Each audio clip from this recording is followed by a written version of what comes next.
Oh my goodness, you won't believe your eyes when you see this astonishing architectural wonder. Have you ever heard of the most opulent temple in the world? It's none other than the Grand Mosque of Ali, nestled in Iraq.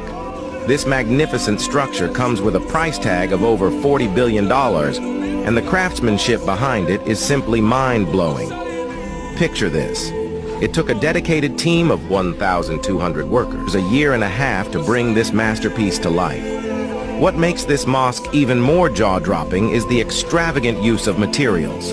The exterior glistens with 46 tons of pure gold and shimmers with a mesmerizing 100 tons of crystal.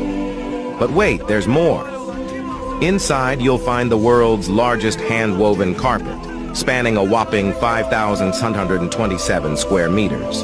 As if that weren't enough, the walls are adorned with Greek imported white marble, tastefully accented with gold.